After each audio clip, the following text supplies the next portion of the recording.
Hello दोस्तों, Shiv education channel पर आपका स्वागत है। हम राजस्थान भूगोल पढ़ रहे हैं और राजस्थान भूगोल के अंदर आज पढ़ने वाले हैं मध्य अरावली, क्योंकि हमने उत्तरी अरावली पिछली क्लास में पढ़ लिया था। तो आज पढ़ रहे हैं क्या? मध्य अरावली।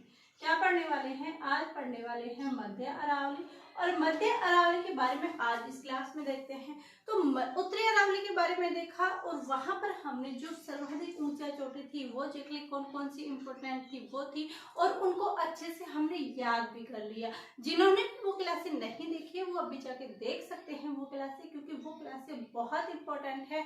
वहां से अधिकतर चोटियां पूछी जाती है। मध्य अरावली है, मध्य अरावली में चोटियां बहुत कम है। ये क्या है? सर्वाधिक जो कटा वाला क्षेत्र बोलते हैं, तो वो सर्वाधिक जो कटा क्षेत्र है वो यही मध्य अरावली है। और इसी मध्य अरावली के अंदर क्या है कि ऊंची जो चोटियां हैं वो कम है, और यहाँ कटा क्षेत्र हो जाने के कारण यहाँ पे दर्रा घाटी बोलते हैं ना, वो क्या है यहाँ पर ज्यादा है। तो यहाँ पर हम चोटियां सिर्फ एक दो ही देखेंगे और उसके बाद देखेंगे यहाँ पर कौन कौन सी दर्रे स्थित है।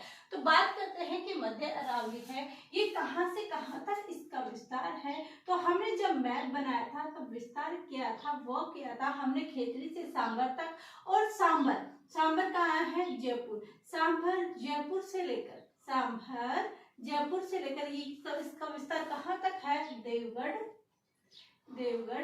राजसमंद। कहाँ पर है? देवगढ़ राजसमंद पर। यानी ये कौन सी जेल है? सांभर जयपुर और देवगढ़ राजसमंद के बाद यानी अजमेर वाले साथ जयपुर दक्षिणी भाग है वो इसके अंदर आ जाएगा, पाली आ जाएगा, ब्यावर आ जाएगा और ये राजसमंद वाला आ जाएगा। इसी के अंदर हम देखते हैं कि यहाँ की जो इम्पोर्टेंट जो चोटियां हैं वो चोटियां कौन सी हैं। तो यहाँ पर जो चोटी है वो देखेंगे कि यहाँ अगर ये क्वेश्चन आए कि मध्य अरावली की सबसे ऊंची चोटी कौन सी है, तो मध्य अरावली की जो सबसे ऊंची चोटी है वो है गोरम जी।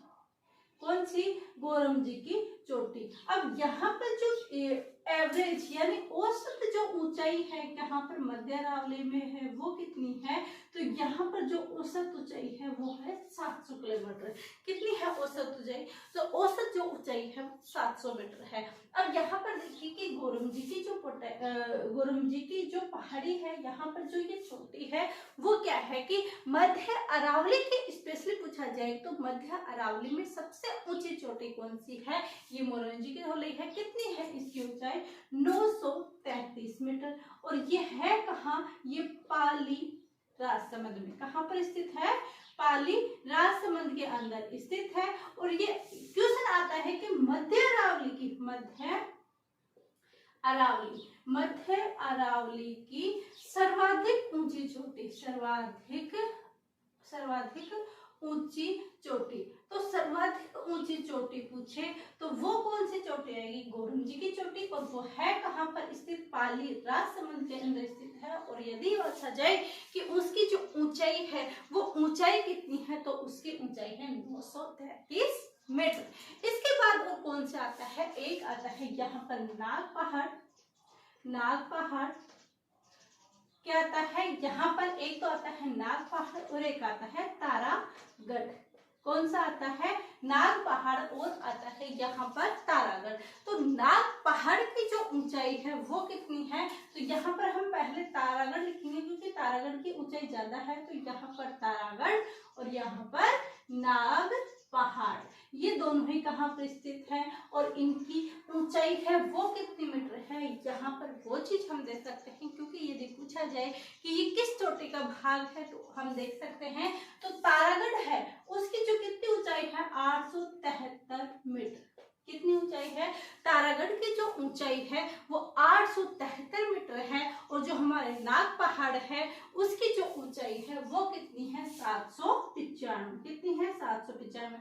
तो तारागढ़ की कितनी है? 873 और नाग पहाड़ की कितनी है? 795। और ये दोनों ही कहाँ पर स्थित है? तो ये हमारे स्थित है अजमेर में। कहाँ पर स्थित है? अजमेर में। तो ये तीन चोटियां हैं मध्य अरावली के बारे में वो देखा कि जो गोरम जी की पहाड़ी है वो 933 मीटर है, पाली राजसमंद में यहाँ पर पड़ती है और मध्य अरावली की सर्वाधिक ऊंची चोटी है। इसके अतिरिक्त तारागढ़ और नाग पहाड़ देखा। तारागढ़ की जो 873 मीटर ऊंचाई है और नाग पहाड़ 795, और ये है कहाँ पर स्थित? तो ये हमारे हैं अजमेर में स्थित। कहाँ पर स्थित है? अजमेर में। ये बातें हो गई। अब देखते हैं कि यदि देखा जाए कि मध्य अरावली के अंदर यदि देखा जाए कि अरावली के कौन से भाग में सर्वाधिक दर्रे हैं, तो सर्वाधिक जो दर्रे हैं वो सर्वाधिक दर्रे कहाँ पर स्थित है? मध्य अरावली में। अब ये सर्वाधिक दर्रे क्या होते हैं? तो देखिए दर्रे, घाटी, ये क्या होते हैं कि जब पहाड़ी होती है, ऊंची ऊंची पहाड़ी होती है, वो चोटियां बन जाती है, लेकिन पहाड़ियों का कटा फटा भाग होता है, दो पहाड़ियों के बीच में एक सकरा भाग होता है, तो उसे क्या बोलते हैं? हम उसे ही हम दर्रा बोल देते हैं। क्या बोल देते हैं? दर्रा। उसे क्या बोल देते हैं? दर्रा बोल देते हैं, घाटी बोल देते हैं, नाल बोल देते हैं उसको, तो उसी को बोल देते हैं। और यदि एग्जाम आए कि सर्वाधिक दर्रा अरावली के कौन से भाग में है, तो सर्वाधिक जो दर्रा है वो हमारे मध्य अरावली वाले भाग में है। अब यहाँ वाली दर्रा, कच्छ वाली दर्रा, और ये कच्छ वाली दर्रा कहाँ पर स्थित है? ये हमारे है ब्यावर में स्थित। कहाँ पर है? ब्यावर में। और कौन सी है? उदाबाड़ी। क्या है? उदाबाड़ी दर्रा। ये कच्छ वाली दर्रा कहाँ पर है? ब्यावर के अंदर है। और कौन सा है? उदाबाड़ी है। और ये उदाबाड़ी भी कहाँ पर स्थित है?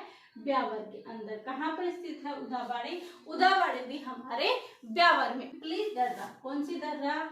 पिपली दर्रा। पिपली दर्रा, और पिपली दर्रा भी कहाँ पर स्थित है? ब्यावर के अंदर है। और है सौरूपा घाट दर्रा। क्या है? सौरूपा घाट पर है। ये सौरूपा घाट दर्रा है वो हमारे कहाँ पर स्थित है? ब्यावर के अंदर। कहाँ पर स्थित है? ब्यावर में। तो कचावली दर्रा ब्यावर में, उदाबड़ी दर्रा ब्यावर में, पिपली दर्रा है वो ब्यावर में है, सौरूपा घाट है वो भी ब्यावर में स्थित है। और कौन सी है? बर दर्रा। कौन सी दर्रा? बर दर्रा। और ये बर दर्रा भी कहाँ पर स्थित है? ये भी हमारे ब्यावर में स्थित है। कहाँ पर? ब्यावर में। तो मध्य अरावली के विस्तार में हम देखा कि इसका विस्तार सांबर से जयपुर देवगढ़ राजसमंद तक होता है, और यहाँ पर जो औसत ऊंचाई है वो 700 मीटर है। यहाँ पर जो मध्य अरावली की सर्वाधिक जो ऊंची चोटी है वो गोराम जी की चोटी है, जो कि 933 मीटर ऊंची है, पाली राजसमंद के अंदर पड़ती है। तारागढ़ 873 मीटर है, नाग पहाड़ 795 है, और ये दोनों ही कहाँ पर स्थित है? अजमेर में स्थित है। तारागढ़ वहां पर कौन सा क्या नाम है? दुर्ग बना हुआ है, तारागढ़ दुर्ग, रूठीरानी का दुर्ग वहां पर बना हुआ है।